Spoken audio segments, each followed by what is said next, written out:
Welcome back to the Iron Insight. Thank you for starting your week off right with the Iron Insight every Monday morning at 4 a.m. I'm Dr.Weldz, And I'm Andrew Nichols, the co-host. and today we're joined by Mr. Doc, Mr. Austin. How's it going? Happy to be here, guys. Sit in with you two degenerates. It's going to be fun. The doc is in. We're here for a podcast. Let's get after it. This When guy was the is, last time either one of y'all went to the doctor? Better yet, when was the last time y'all went to the dentist? Shoot, that was only 6 months ago. I went to the hospital last month, I think. Y'all better than me. I hadn't been to the dentist in like 8 years. Well, you probably need to. I think you're older than both of us combined.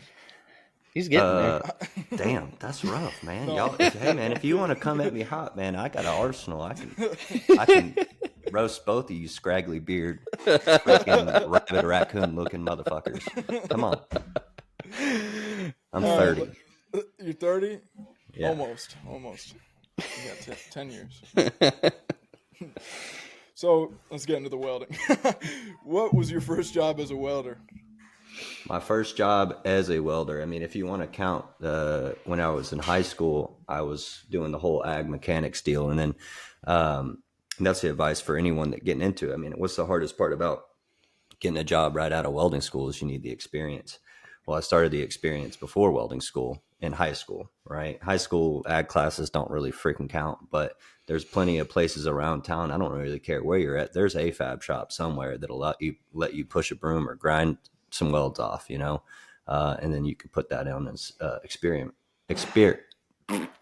But the first welding job that I had was working for a small shop in East Texas. Two guys were in there and they did a lot of subcontract work for grocery stores and like Brookshire Brothers and stuff like that. So we'd go in and fix bollards, fix little plates on the ground. I mean, grinding in the middle of the frozen section of a Brookshire's is pretty funny, just going in there and trying to get something fixed for them. But that was the first job. And the second one in high school was building kind of guardrails for forklifts around these warehouses. But that was just pushing around a little Hobart handler and a plasma cutter, coping tubing, and putting little guardrails up. Really nothing, but that's where it started. Right. And did you go to welding school after high school? Yeah, man. I really found in high school that I knew exactly what I wanted to do. By the time I was a sophomore, junior in high school, I knew exactly what I wanted to do, which was be a welder. Now, the view that I had was I wanted to be a pipeliner because, I don't know the industry and all the avenues that you can go into. But yeah, went to welding school. I kind of wanted a degree. I didn't want to just, I don't know. I didn't want it that part of my life to just fly by. So I went to Texas State Technical College and got an associate's degree in welding. So I had some time to educate myself, have a little bit more time with my hand, and try to get up to par with what all that was out there and learn more about the industry. You have another degree, right? No, the doctorate I actually it's a self-proclaimed doctorate. I got it behind an airline in Wendy's off in Houston. There's Wendy's in Houston with this guy named Tyler. He's got a couple teeth, but he hands out those doctorates pretty quick and easy. You have to do a couple things, but that's on an NDA. I don't want to really disclose that information. But you ended up teaching at welding school, right? Tulsa Welding School? Yeah, that was my my first teaching gig, so that's cool of you to know. It honestly started there kind of in a selfish reason, not to necessarily teach welders anything. I was wanting to teach myself. At the time, right before that, right out of welding school, I started in a pressure vessel shop, and then I moved into the pipeline industry for those automatics. I did all the automation on the right of way instead of the rig trucks and all that good stuff. So that was my way into the pipeline and into the 798 union. And man, I just didn't grow the way I wanted to. I had some hands-on skills that I wasn't being able to utilize, and I was trying to do my time. I was trying to, know my place, if you will, as the helper then. And, most of the technicians that were teaching me and training me, and I was a terrible technician. Like those techs out there, they could MacGyver anything when it broke down. I was like, well, that shit's, if it doesn't turn off and on again, then I don't know how to fix it. If I can't just turn it off and turn it back on and it's fixed, then I take the whole thing off and just put a new one on. Anyway, they were like, you're shit at this. You should go be a welder. So I was like, man, I haven't welded enough in a while. So that's why I actually went to the welding school. Fell in my lap. I actually met one of the instructors at the school at a dog park, and actually met his old lady at the dog park. And then he rolled up pretty quick and was like, "What's up, man? Who are you?" And I was like, "Hey, man, your old lady said that you're a welding instructor, and I'm just trying to get a job." And I was 21 at the time, almost 22. And yeah, did not have enough experience to be an instructor, but managed to finagle my way into the position. And yeah, I got to get my hand into all the pipe and all the stick, TIG, MIG, all positions, processes, and just to get better at it. I found out that I did enjoy actually teaching people. It was fun to be the youngest instructor there and be right next to the people that I'm teaching are my age, if not older. So it was cool to be able to earn the respect that I needed to be a teacher. But I got it. And yeah, no, I enjoyed teaching. I actually met one of your former students on TikTok Live. He was live, and Yeah. I joined in. I don't remember his name, but he was live, and I joined in. And then I was like, yeah, we got to talking. And then he was like, I went to Tulsa Welding School, and do you know Dr.Weldz? Like, he was my instructor, is what he said. Yeah. They probably gave me a hard time, huh? No, I don't think he said anything bad.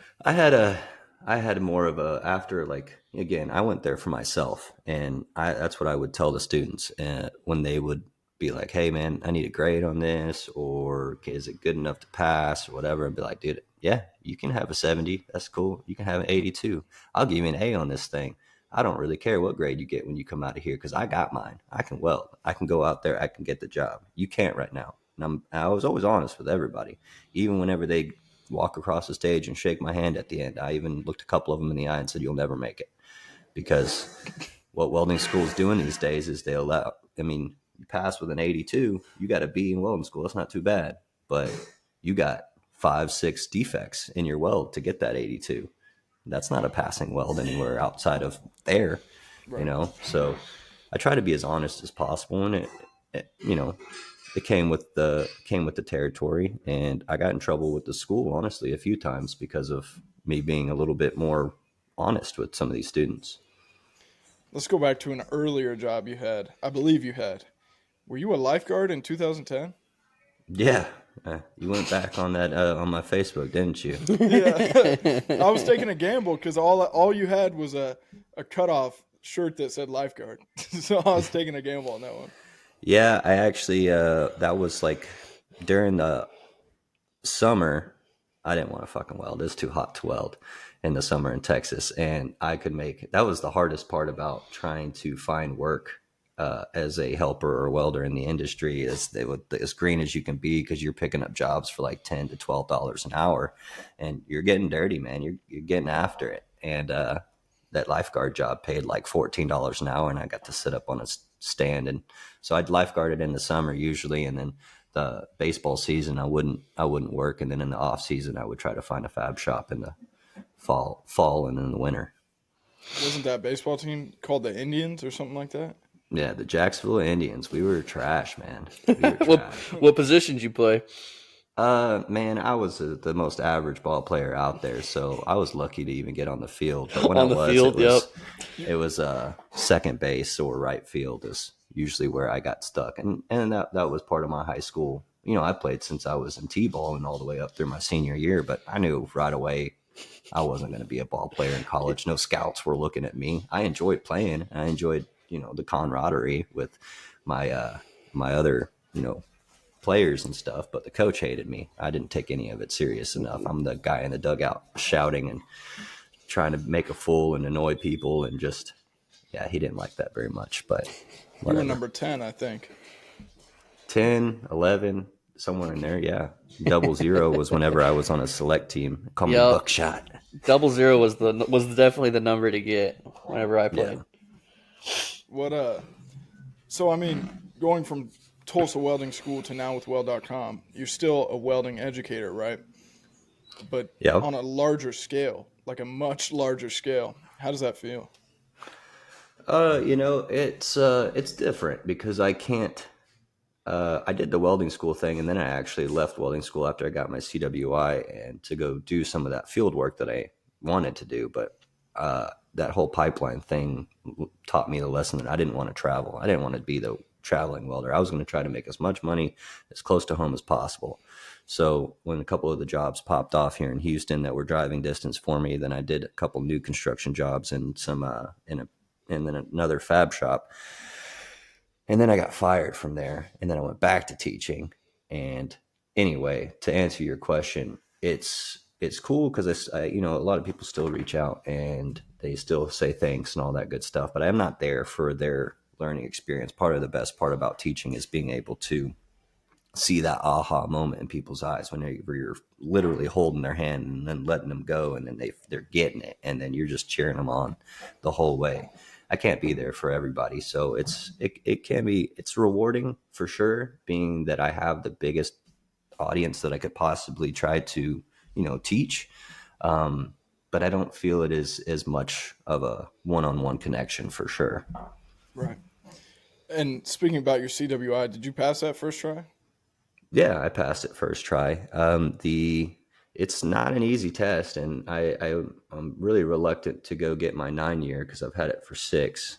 And if I go get the 9-year, I have to recertify some stuff, and they've changed a lot of the CWI and the fact that it's on the computer and all that. But what I think most people do is the worst mistake, in my opinion, just because my brain can't handle that shit, is they'll go from taking the 1 week seminar, like they'll sign up for the class. So 1 week, like beat it into your head, this CWI stuff. And then they take that test right after. It's just, man, you're freaking fried. You got no brain cells left, at least none that are awake. So I took a 6-week long class. It was 2 nights a week. You go there, they give you everything you need. They teach you out of the book. They tab out your book for you, because the CWI is not about what you know. It's just how fast you can find it in the book. That's pretty much what it comes down to. Now there's the general knowledge, which is like the biggest portion of the test, but it's like the same test that you took in welding school. Like, what is SMAW, all the way to a little bit more complicated stuff, but it's more or less repetitive from what I learned. Now, all the code book stuff, again, it's not about knowing any of the code. That's kind of the idea behind the CWI, is that you can mold yourself around any welding code that you look at. It's not about knowing the code. It's how fast can you find the information in the book. So they teach you all that in a 6-week class. And instead of taking the test right after my class, I actually took a month to actually regurgitate, teach that to the class that I had at school, so that I could help, get it to stick in my head a lot better. So that way, when I went to take the test, it was smooth. I wasn't worried about time limits. I wasn't rushing. I didn't feel rushed.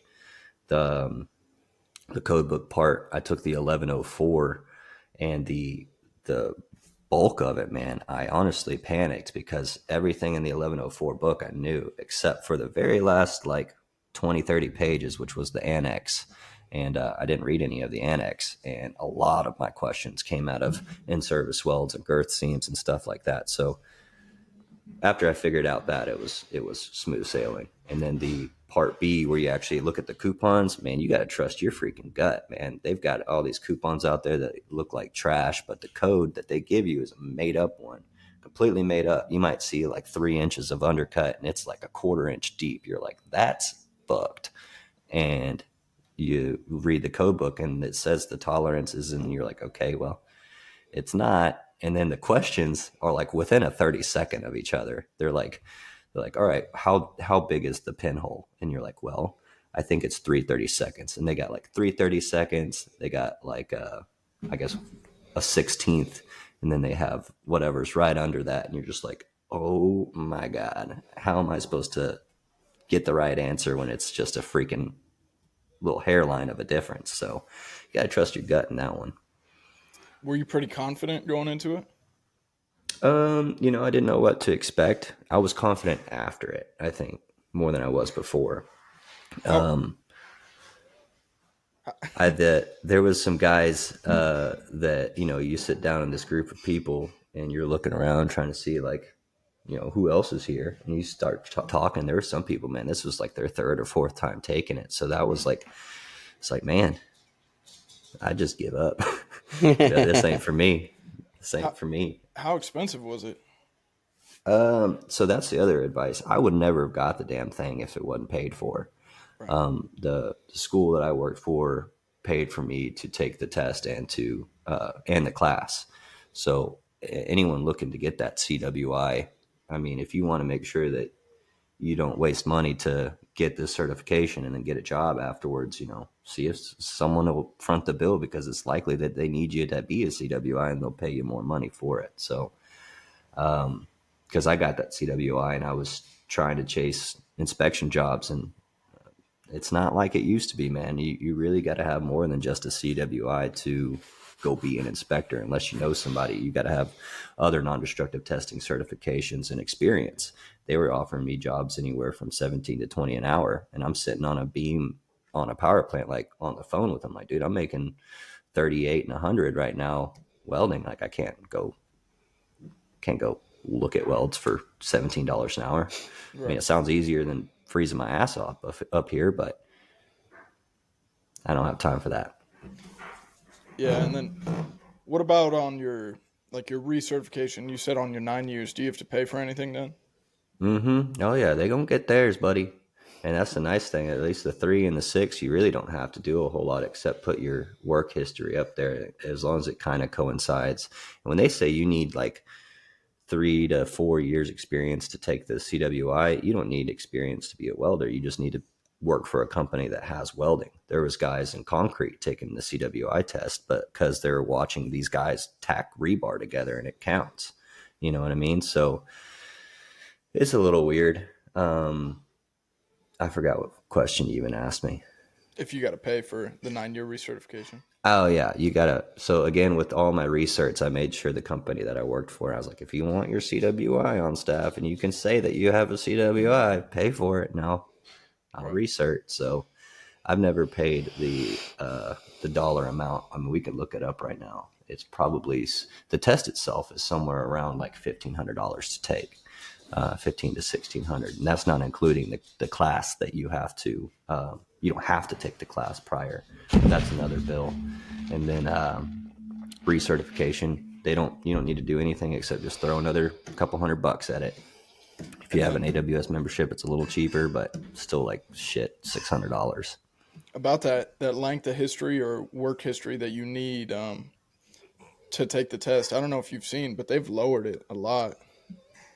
I looked my second year when I was about to graduate, and it was like a year if you had a associate's degree in welding technology or Yeah, welding that's related. crazy. No, it used to be 3, and then if you had just a high school degree, you needed, I think, 4 or 5, and then if you had a college degree, you just needed 2, like a 4-year bachelor's.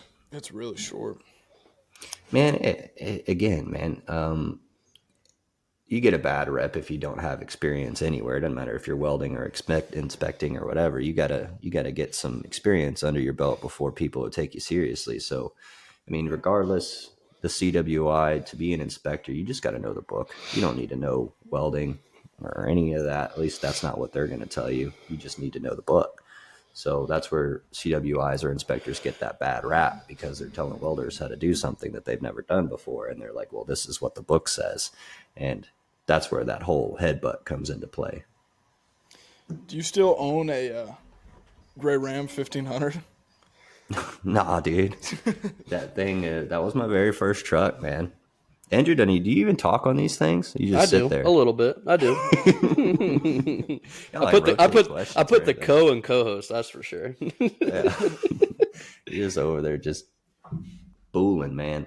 Yeah, my 1500 was my first truck, and I think I paid $1,700, or not $1,700, $5,000 back in, I don't even know, but I got rid of that because I was about to hit the road a little bit more. And that's the other thing, people don't need 2024 Denali to go pipeline. Like, as a helper, you don't have a truck, you don't have shit.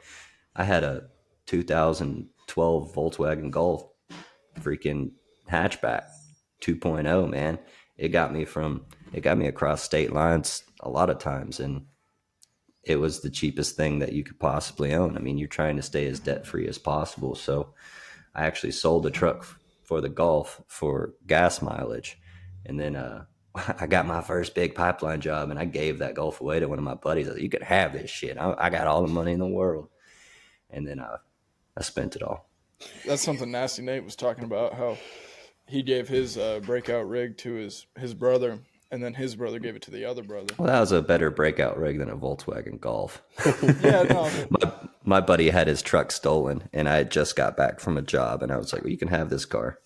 Here's the title." Yeah. Do you keep in touch with any of your former students from Tulsa, or? Yeah, so I taught at Tulsa, and I taught at Texas State Technical College, and some of them still talk to me. I mean, if you put everyone on paper about how many students came through that I had a hand in teaching, probably 1,500 people. So there's a lot of people that came and went, and I would honestly say only maybe 10% of that are actually cutting it out there in the industry. Yeah, I think that's kind of similar. Like, I just graduated last May, and 5 of my best buddies from welding school are electricians now. Well, hell, y'all barely even fucking weld anymore. So what are y'all even talking about? I weld full time. Yeah. And now Angie's over there making hoods. I just make leather hoods. That's about it. No, you still weld a lot. Like, you do the maintenance for your dad. Yeah, I got a bunch of projects coming up. I do a lot of off-site welding, not a whole lot that I post. So, yeah, you got to keep the business all business, man. What's the safety regulations for welding hoods anyway? Oh gosh, Outlaw Leather is actually one of the only ones that has it like ANSI safety rated. What ANSI safety rating is it? I'd have to look it up. I don't know it off the top of my head, but I could find it for you. Z49.1. Okay. And they know that stuff. You're in the business. Come on, dude. Z49.1. I just know they paid a lot of money to get that right certified. Here. Put that right here on the inside of your cap so you don't forget, or put it on your underwear. So if anyone asks, you can check. Yeah. But yeah, no, Outlaw Leather they spent a lot of money to get their hood certified to be safety regulated, because all the different attachments that you normally have to modify your hoods, whether you chop them, put leather on them, put the little box on there, those aren't actually safety rated. No. Some job sites, if they want to be strict about it, they won't let you use that hood. Well, I've had a couple guys message me saying they weren't allowed to bring their hoods into certain job sites because it just wasn't allowed. So I've ran it out a handful of times, but it's definitely something to look forward to in the future of doing. So, because I think it is, I think it's something to brag about, no doubt. Yeah, it's just one of those things. If you want to play with the big dogs, you got to keep all those paperwork things. That paperwork trail is really important. I mean, even a lot of big companies and with certifications, welder certifications, some of them are like, we need a certified welder. We can't hire anyone unless they have the certification. And it's like, it's not entirely true. You're just trying not to do a bunch of rework because you hired someone that didn't have it and they didn't do good. But there's plenty of people out there with no certifications that can do the job fine, but they won't even touch them because they're not licensed and bonded or whatever. Yeah. I do a lot of side work, and I have no LLC. I've got no insurance. I got none of that. And I just let them know, like, I'm just some dude with a welding machine. Just so you know, I can weld it. I promise you I can weld it, but cash, please. Yep. Absolutely. When you went full-time with weld.com, were you doing all your own fabrication full-time as well at that? Nah. So one of my biggest, like I had mentioned, of trying to stay home and go home to my family, my house, and my stuff every night, was being a welding instructor gave me that freedom, right? The pay wasn't the best, right? I could make a lot more money at the fab shop down the road, or even make double, triple the money on the road. So what do? I worked 35 hours a week as an instructor. So what do you do with that other time? You build shit, you make shit, you try to use the social media to your advantage to try to monetize it. You try to make money up anywhere you can. You don't have to go chase the pipeline and worry about where your next job comes from if you're a welder. I mean, you just need some tools and you will always stay employed. My father is he sells pharmaceutical stuff. Like, he's a salesman for right now he sells shit in a box. I'm not even kidding you. It's the stuff that you go poop in a box and then you send it to the test lab or whatever. And I mean, it's That's what he does. What I'm trying to get at is I didn't come from a family that had a blue collar, like that's not where I came from. But my dad was very adamant when I told him I wanted to be a welder. He said, "You will never be out of a job. Never." Because you could always fall back on it. You could always do it yourself. There's money to be made because you have the skill. Do you think you've owned over 100 welders in your life yet? No, not even we're close, man. Well, you've probably had the choice, like, but I'm sure you turned down some of those cheaper companies. Oh man, I turned down so many of those little Chinese welding machines. I don't want to play with them. I've gotten one of those Cimder machines, and I was honestly pretty impressed whenever they first were coming out. But I mean, I don't care to say it. Screw that guy. He didn't pay us our money that he owes us. And that machine was like baby's first play toys. You know, it's like that baby for the little plastic hammer and little plastic screwdriver. You know, you go work on your little plastic car. That's what it felt like, all the tools in it. I mean, but it fucking worked, man. It worked. I don't know for how long, but it worked. It's not the reputation that I'm looking for. I want to be someone that uses quality products. And if I'm going to promote somebody, I want it to be the best thing Right. that you Absolutely. can get. And so I mess around a lot with Lincoln, Everlast, and ESOP, and just trying to stay more unbiased in the industry, but also kind of play with each one. It's not to say that Miller's not on the radar. It's just they're honestly just, it's fun. I don't care what freaking color it is, man. As long as it burns the freaking rod. It welds good. It's good. That's why I really like Everlast and the fact that they've got the more affordable option. I'm almost always going to recommend Everlast for someone's first machine because of the price point, you know? And then if you start getting into the production rate of things, you might try to invest in something a little bit bigger, a little bit heavier duty, a little nicer, but even they still got those too. Mm-hmm. So green, baby. Go green. Upgraded Nova Torch's foot pedal package in the show notes. Yeah, go ahead and Shameless plug. Shameless plug there. So we got the same link in our bio. Homie. No, but they're here. They're not there yet.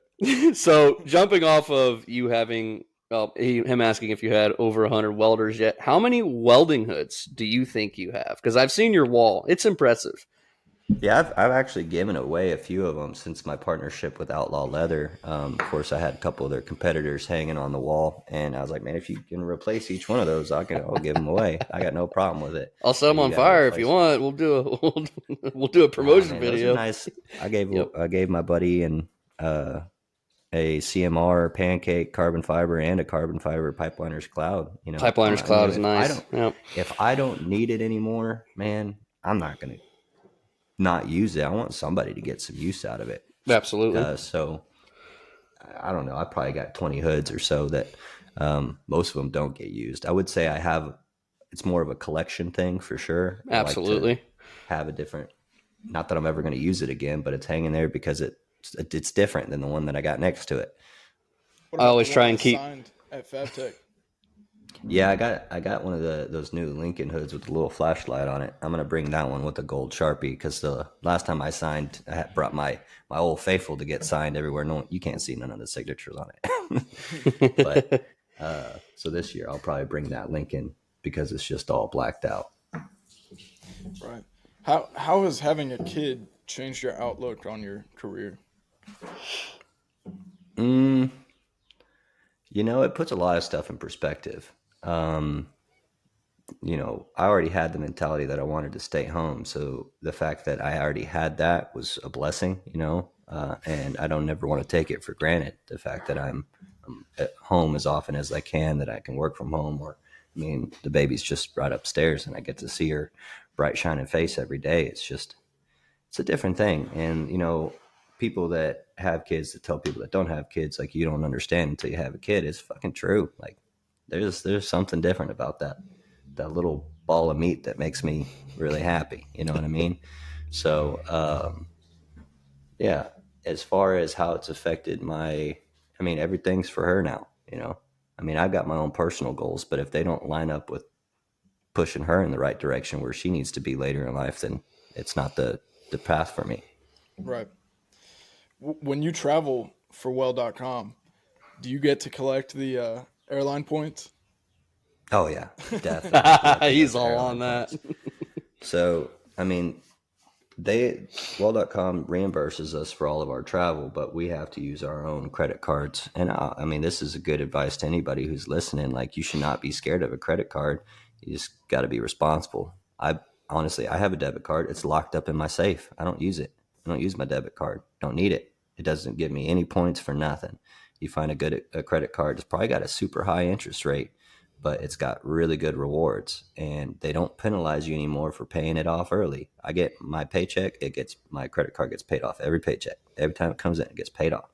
And every time it gets paid off, I get fat points for it. Same thing with buying these plane tickets and hotel rooms. You, especially if you're a traveling welder or you do fly often enough, if you're not signing up for those reward points, it's just free money, man.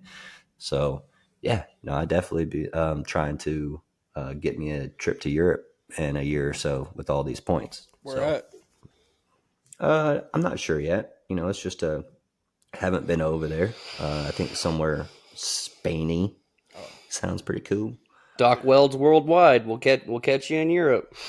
Dude, I'm waiting. There's a couple of manufacturers that were like, well, we got some stuff going on in France. I'm like, all you got to do is pay for it. I'll be there. You could probably do some collaborations too over there.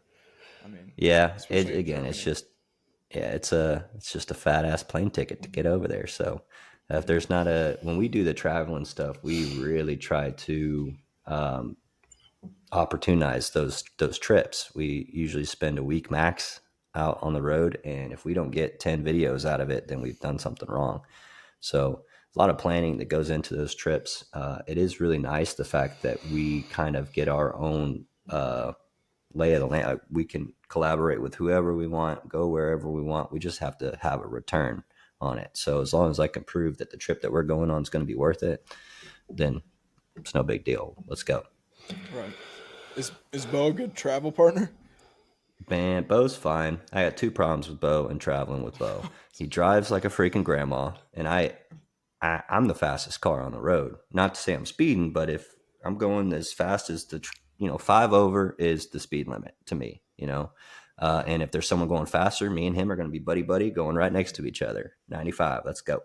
I got a short time on this planet, and I'm not trying to spend it in the car. Bo's funny because he'll drive slow and then he'll road rage about other people driving slow, but he's the slow one and he could have easily got out of the way. Anyway, that, and he snores like if you ever seen those haunted house shows, just imagine a haunted house and that old, really old, scary creaking door, right? There's that. Take about 100 of those haunted houses, take all those creaky doors, put them in a wood chipper, and then you've got Bo's snoring. So, yeah, I have to either have these beats on when I'm in the same room sleeping, or I got to have some earplugs because it's unhealthy. Speaking of some traveling y'all went out and did some, what was it? Some snowboarding terrain park refab, yeah, or we didn't fixing do any some terrain stuff? park stuff. It's actually funny. Bo has a bit of background in snowboarding. He almost went to the X Games when he was in high school. No kidding. He was on the snowboard team in California and all that. Like, he was, I mean, whenever I've been snowboarding a few times. I'm not that, like, I can go without falling. So that's cool. And we get up there and, Bo's like 37, 38, and he's whipping shit. He's trying to get 360s off, and right off the jump.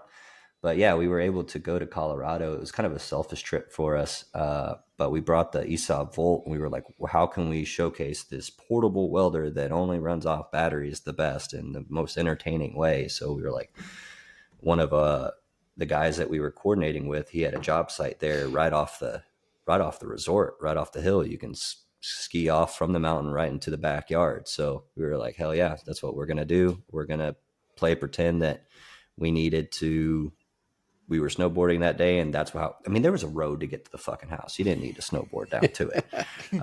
But that wasn't the point, right? They didn't need to see that on the video. They didn't need to see that. That was none of their business. They didn't need to see that. And another funny part, we were welding some base plate to some columns on this job site. And this was a job site for that company, but the columns that we were welding were not actually for that job. They were just, the guy brought them out there. And it was like, hey, this is a job site. You can come weld some shit at. No, they don't go here. They go somewhere else, but you can weld them here. I was like, that doesn't matter to me. Content, baby, content. As long as I can snowboard down. And then you guys saw the snowmobile video too, right? Oh, yeah. I mean, I didn't watch it. I watched the short film. Didn't think I've seen that one yet. That one. And I was like super excited to do that one. We actually had a big snowcat, the big ones with tracks that groom mountainsides and all that. Yeah. So we had to go make a repair on one of those in the back country. So it's like 4 foot of snow.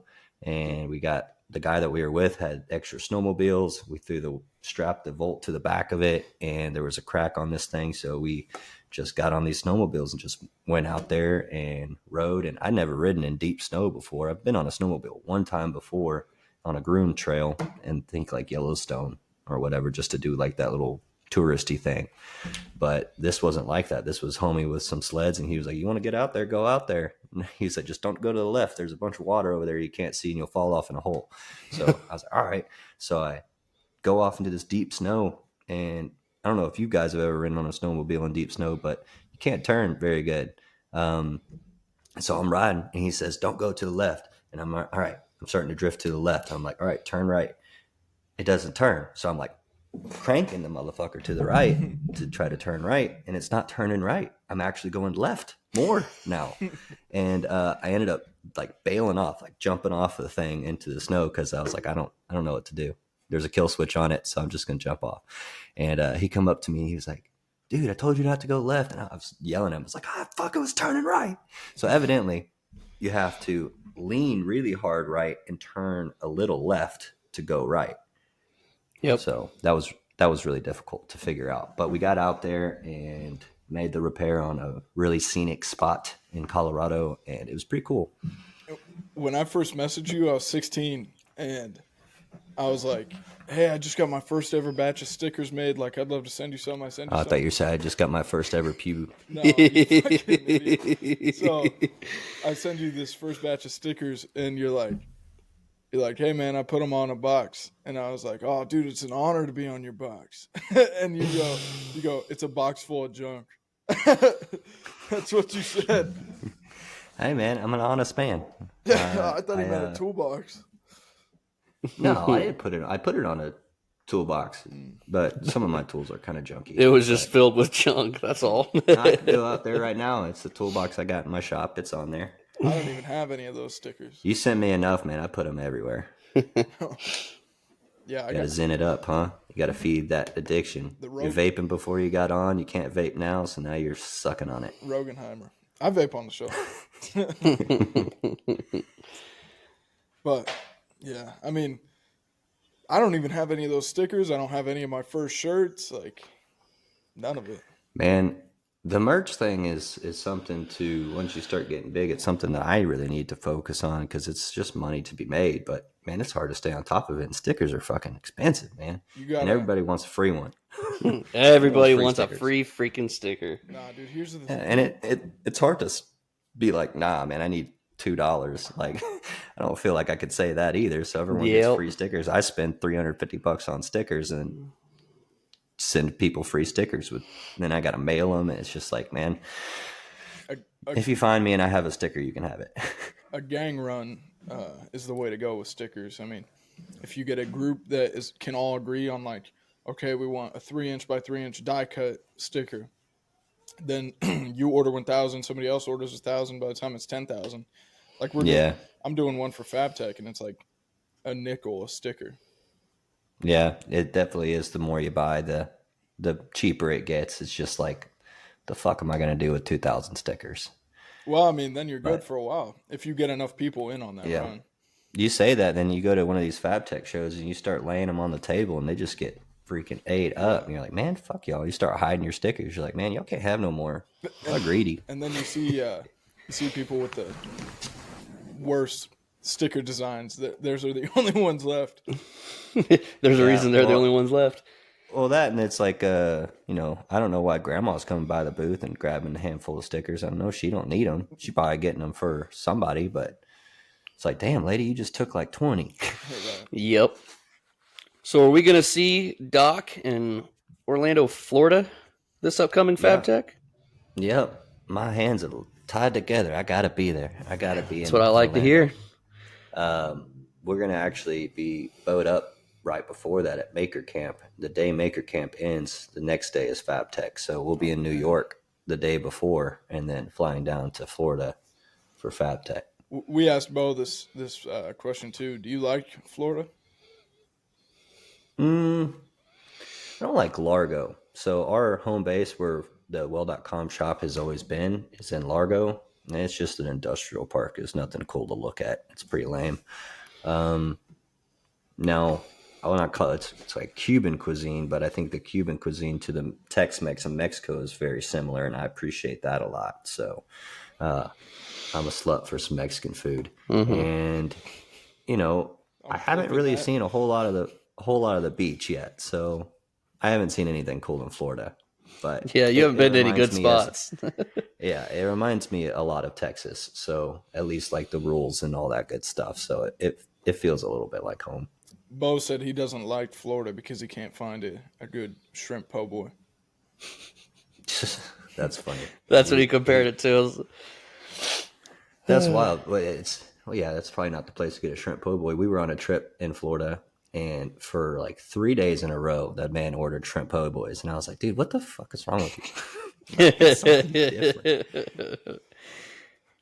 Uh, so you're a mentor to many in the welding industry. Who were some of your mentors? Man, I don't. It's one of those things that there are a couple people on social media that I look up to, like that guy Weldz.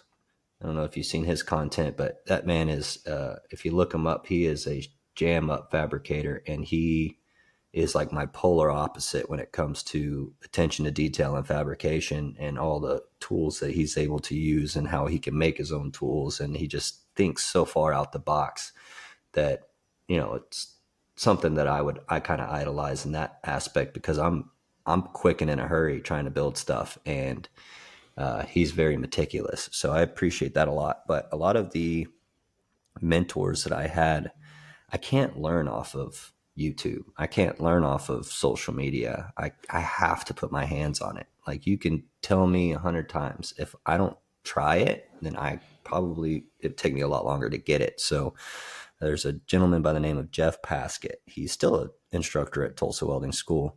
And he helped me really understand stick welding a lot more, and just like, don't overthink this. It's just welding, man. It's just a freaking rod, whatever process you is. And for a guy that shakes more than anyone I know, and who can barely fucking see, the guy can lay down sick welds. So it's like, man, I need to learn from this guy. And there's another man by the name of David Wallace who really helped me fine tune my TIG again, with the whole, like, my whole thing when I say weld hot, weld fast, blast the gas. I was teaching 2-inch pipe welding, and I'm running my caps at like 95, and he's just rips the torch out of my hand one day. He's like, "This is too fucking slow, dude. It made me fall asleep." And so he just cranks. I'm like, "You can't weld that hot," and he does, right? So,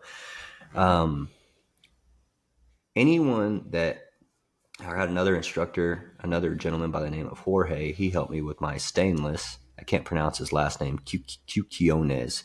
I don't know. But he helped me with my stainless. And it's just those people that took the time to help me, get my hand in a lot better, were the people that I really looked up to.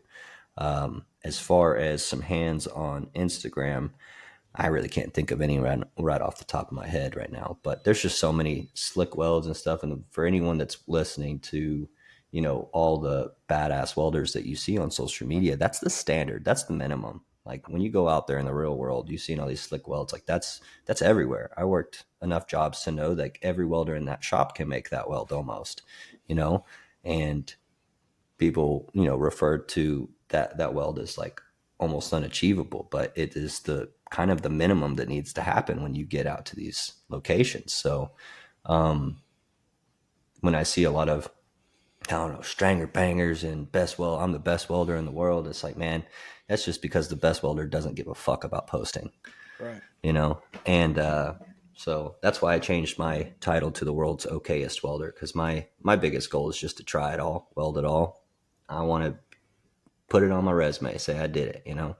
Dude, I've been seeing a lot of that. I'm the best welder in the world, but that's exactly what I was thinking. Like recently, there's been a bunch of that shit. They're talking about competitions, and I mean, that competition only shows you so much. Everybody's building the same thing, but typically it's just a coupon or something. Yeah, that is one weld. Yeah. Well, I actually competed in top Tulsa Welding School's Top Welder. It hasn't aired yet. I think they're going to put it on national TV. I don't know. I went and competed over there, and with the same thing with Metal Shop Masters that was on Netflix.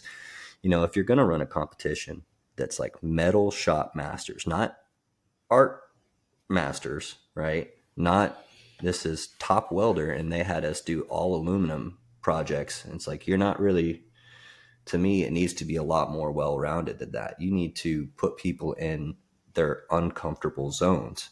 Like you bring in this welder that's really good at aluminum, bring in another welder that's really good at fabrication, bring in another guy that's a heavy pipe madman. You bring another pipeliner in, and then you make the show and watch people fuck up, because it's just seeing this. Like the Metal Shop Masters, they did a good job. The show was well produced, but it was, here's your project and here's a bunch of artists to weld stuff. They're not like code welders or anything. Have an art competition for sure. And then have a high pressure pipe competition right after it, if you want to call it Metal Shop Masters, and then have a fabrication contest after that, because a lot of people say that pipe welders can't fabricate, fabricators can't pipe weld, and then neither one of those two can fucking make an art piece. So, and then of course, everyone in the art world gets frowned upon for not even being considered a welder. So there's so many facets and avenues to the welding industry. If you're going to make a show on a competition, I think it needs to be something like that. Yeah. I didn't even know Tulsa was still doing that Top Welder video. Yeah, they ran this last one. It was supposed to get aired a long time ago on YouTube, but I think they've been trying to push it for national TV, which is cool. Get to show my face on there. Did they have a celebrity guest this time? So yeah, Dale Brisby was the host again, and it's like one of those things. Don't meet your heroes. He's not necessarily my hero. Right. I didn't really give a shit about bull riding. I saw him and I was like, "You're shorter than I thought," and he didn't like that. I gave him a lot of anytime he would come around, I worked him, just trying to get a smile, crack a smile, and joke around with him. And anytime he'd come around, he's talking to the camera, I'd scream, Dale, help, hold this. I need you to hold it. So he'd come and hold it, and I put a tech. I'm like, damn, you gonna make it just yet, Dale? You gonna make it? he wasn't like a judge or anything, right? Just a host? No. Yeah, he was just the host, and they had judges, of course, too. But yeah. And then the competition was 4 welders from social media, and then they were partnered with one of the instructors from one of the Tulsa campuses. Yeah. So that was how it worked. I got partnered with one of the Houston instructors. So we did a good job. We put in some work. Proud of what we did. How about where was it recorded at? Because I talked to a previous guest, and they said like you had to run downstairs to grab your parts and then run your parts back up. So they had to cut their square tubing downstairs. Nah, it was that might have been in a previous one, but they had it all at the Tulsa campus, and they have a pipe fitting lab up there that's pretty big, and it had enough room for anybody and everybody to do stuff. All the material was up there, all the tools were up there. But I will say again, like if you're going to run a competition like this, you should know what the fuck the competition is, because they had a bunch of sponsors, sponsor this thing, and they put a bunch of tools on the table: drills, drill bits, fasteners, and all these other hand tools for like bolt up stuff. And I just pushed them off the table. I'm like, we're not bolting shit here. This is a welding competition. I don't need any of these things. And same thing. Every competition was aluminum, and I'm looking around. I'm like, all right, where's the aluminum things that I need to weld or cut aluminum with? You got some chop saws over there with abrasive wheels. Don't need that at all. And you got some cutoff wheels here with not aluminum wheels. So they were just like, that's what you got. So we hogged on some aluminum to get it to cut with those nasty, not the right type of material. Yep. So How do you get creative? How do you come up? What's the creative process behind a character like Metallurgy Mike? man, I fly by the seat of my pants. I have a weird head, I guess, and shit pops into my head that I think is funny, and I hope other people think it's funny too. The Metallurgy Mike thing, I don't know. We were thinking of, we got to make a lot of content all the time. So what's something that I can just stand there and say something, right? And count it as a post, but not be lame. I don't know. So I think that that's just my own flavor to things, is adding some humor and adding a character to it. I don't think it's always necessary. I think sometimes I do it a little bit too much and should be a little bit more serious, but most of the ideas, man, they just fly into my head, and if I don't write them down, they're gone forever. How many posts do you guys try to get out like a week short form? We have to post at least twice a day, every day. Even Holy cow. And then weekends too? yeah, so recently we're starting to pull back just because of the amount of work it takes to post that much, right? So we're actually pulled back to once a day, every day, and we post twice a week on YouTube. Damn, twice a week long form. Do you guys have editors, right? Mm-hmm. So everyone that works at weld.com is myself. There's Bo. We have a business development lady that helps us coordinate our partnerships. And then we have our marketing manager and an editor, and then a part-time editor. So one part-time guy, 5 full-time employees. Gotcha. Yeah, you guys have heavy hitter sponsors and supporters. Thanks. Like Yeah, but not heavy hitters. We don't. No, Not sponsored by them, no, Yeah. but no, I'm just saying like big names, the biggest names that anybody could be sponsored by in this industry. Yeah, that was honestly a big goal of mine moving into the role of Well.com, was the fact that I want people to know who the hell I am. Like people ask me what is one goal in life, is to leave my mark, and you got to get your name out there if you want to be able to get any job you want, whether it be welding, fabrication, sales, business development, management. You got to get your name out there and let people know what you do. So that's kind of my selfish want for the well.com channel for myself to grow, is to let people know that I'm out there and what I'm capable of. And I want to meet the top people in each one of these industries and look them face to face and have conversations so that they remember Austin Hargett. Maybe they don't remember Dr.Weldz, that's fine. But if people hear that Austin Hargett might be looking for some work, I want to be well sought after, or I want to just have my mark left. Again, it's a selfish thing, but I want people to know who the hell I am. Do you see yourself working for well.com for long term, like the rest of your life? That's an interesting concept, because how long is anything sustainable for? You want to sit there and make YouTube videos over the same content that's been done 100 times already. It's tough. It's a tough challenge that we battle every day. How do you come up with something new and fresh that has been around for 12 years? And we do our best. And one thing that I've learned is the money that we're able to pull in with these partnerships and all of the content that we make. I'm learning quite a lot, man. Learning quite a lot about how all this stuff works and how to make a business grow. So that being said, if I were to have left weld.com, it would be to do my own thing. I'm not going to go back and weld for a company. I'm not going to go work for another company. I want to answer to myself in that aspect. And I've got a couple of plans and ideas for later down the road of what I might want to turn that business into. But for right now, this weld.com thing is still growing. We're still building it. I think there's still room for me to grow. So as long as there's room for me to move and still have room for money growth, personal growth, and comfortability, it's going to be hard to pry it out of my hands. Right. You guys don't have a lot of competitors though. What do you mean? Everyone's a competitor. I mean, Yeah, that's another thing. We don't look at competition. It's collaboration. Right. Collaboration over competition every time.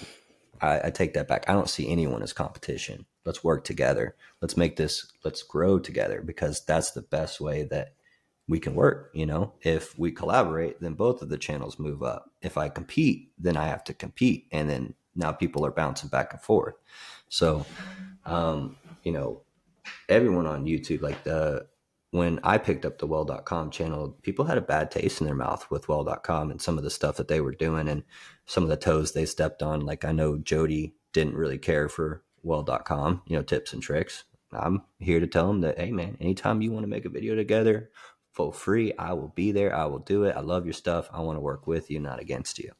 And we've since built that relationship. Same thing with Jason Becker after he left well.com. It took some time to get, me and Jason had a personal relationship prior to me starting the job. And I reached out to him a lot whenever I was like, hey, this well.com thing might be serious for me. And so we've since built that relationship back up. My goal is just to let people know that we're not here to compete. We're here to collaborate. I want to see what's going on at your shop. I want to go work with you at your place. I want you to learn from me, maybe. Again, being this industry being so vast and there being so many people that do so many different things, like it's silly to sit there and to think that we only need to sit in a shop and weld coupons every day and teach people that. Right. What's one of your favorite projects you've ever worked on? My favorite project as far as a welder would have been the Montgomery County Power Station, just because I got to see that whole power plant get built from the groundwork where they did the underground stuff. And that's when I came in, and just built that whole two big HRSEC units from the ground up. Just watching that whole project and touching almost every inch of it was really cool. So I really liked that. And the fact that the job was really cool. The fact that I was only hired to weld. I wasn't supposed to do or touch anything. So, I would help when I was able to, but most of the time, if there wasn't nothing to weld, they told me to go hide in a hole. So that was kind of cool. There's one time where I waited for 9 days in a beam, like crawled to the top of the unit. And they said, I was like, am I weld ready to yet? And they're like, nope, we'll let you know if your weld's ready. So I go crawl in my little hole with my lunchbox and this beam up there. And for 9 days, I sat there watching Netflix and like doing cave drawings on the side of the unit, like how many days without a weld. And I had like little stick figures and like foremans and pipe fitters and all this stuff. It was just, I don't know. And it just, a lot of the people that I met on that job really helped me out. That was the first job where it was like, we're going to put you in a bind or you're going to get left behind kind of thing. And I really liked the challenge of making welds in shitty places, but new construction. I stayed away from turnarounds and shutdowns because your boy don't like to get too dirty. I thought you were going to say that deer feeder was your favorite project that you did recently. No, man, that was just my freaking father-in-law told me to do it. He always has those projects. He was like, hey man, I got a favor. So I'm glad it's not just me as a welder that gets roped into the free family projects, fix my mower deck, fix my deer feeder, and that stuff. I'm happy to see that someone else has to do that too. Man, and then my mom will sit there and send me her friends. She'll give out my phone number and they'll be like, hey man, I want this little gardening tool. It's $30 on Amazon. Can you make me the same thing but just a little longer? I'm like, no. Yep. No, I cannot. Yeah. Next week, I gotta weld my grandpa's neighbor's pontoon. I've done some pontoon repair. Yep, there's that too. Well, you getting paid for it though? Nah. The deal is my grandpa's neighbor always helps out my grandpa. Like, man, my grandpa's got all these crazy ass projects. Like, and he always helps him. So I figured we'll do you just get suckered into it for your gramps. Yeah. No, I feel that. No, it's all right. Sometimes you just got to do those. And it makes you feel good being able to use your skill. Like I had a buddy that he just bent his trailer jack on his trailer and he was like, hey man, I need this fixed. I already got the new trailer jack. I just need to cut this one off and slide the new one on and weld it. I was like, he said, when can and how much? I was like, I'll be there this afternoon and it just you do the grinding and pull it off and then I'll put it on. That's cool. No big deal. So there's a lot of that you should do. I think it's just good karma. I recently did some family friends of mine. I always go to their cookouts, the crawfish boils, the cooking gator, whatever, suckling a pig, and he does pest control. So is that what you call hanging out with Bryn? Okay, this fucking guy. No, I've always been around to eat his boiled peanuts when they're boiling peanuts and all this. So I've eaten plenty of food from this guy. So he brought his pest control trailer over, and the hose was falling off the back, and he needed a whole bunch of aluminum welding done. And he came back to pick it up, and he's like, "How much do I owe you?" I said, "Man, I don't even have $25 in material there. We'll call it even there." And this old feller, he pulled out 350s, handed me 350s, took the trailer and left. I said, I don't need all this. He said, "Well, you're going to take it." And I was like, "Okay." Well, that's the other thing. Like, it's like Spider-Man, man. Everyone gets one. I'll do a free job for you one time, one good time. And most of the people are pretty good about trying to pay you because Absolutely. they're happy that you're there. And then now they know kind of what to expect. If that person, like, you do that free job for them, they like, all right, thanks, man. See you later. Like, all right, that's your one. That's it. That's your one for sure. And don't call me fucking ever again unless you got this much money. Yeah. Dude, I can't tell you how many of those like lawn ornaments or garden ornaments, the windmills I've done because they blow over and then the fucking blade on it breaks and it's just so thin it sucks, galvanized. Probably over 10. That's the stuff that I just tell them to go buy you a new one. Yeah, best to just buy a new one at that point. Well, Go buy you a new one. I think we got an hour of good footage. One question, I don't know if you know or not, but we ask every guest, what is your favorite genre of music while you work or weld that you listen to? I guess it's not really considered music, but it's just a loop for 3 hours of Hulk Hogan saying "Respect your parents." That's respectable. Like respectable. Weldz by No, I know. Bo told me the story. That's why I said that. No, but for real, I get down to some gangster stuff. Like if you want to find me in my element, I'm usually blaring some Houston rap, some Zero, some Fat Pat, some of that's going on in the background. That Mexican OTs really makes me feel pretty gangster, so I like that. Some of that new stuff that's been coming out, I've been pretty into. So typically, that's what you'll hear me bumping. Even my wife, she gets on to me because I'll forget to turn the volume knob in the car down, and she'll get in there, and it's just like blaring. But yeah, I'm the windows down, bass up. Fucking turn it up, let's party, kind of cruiser. Same thing in the shop too. I seen you had some subs in like 2010. I saw. Yeah, that was back in the gap, but now it's a little bit more modest. Well, thank you for coming on. Thank you for listening, everybody. Thank you for starting your week off right with the Iron Insight every Monday morning at 4 a.m. Everlast link for the Nova Tick Torch and Foot Pedal package in the show notes. In the weld.com bio. Iron Insight show notes right here. Or in the link tree. Edge Running Cups, code BRINWELDS15 through the link in the description as well for 15% off. Look out for that Memorial Day sale we got coming up. Mr. Andrew. And southernleatherworks.net. Go on to Google, and you can find me there. You can get all your custom welding hood and other leather products. Mr. Doc, thank you for coming on. We really appreciate you taking the time this morning, and we look forward to talking to you again. I'm glad we got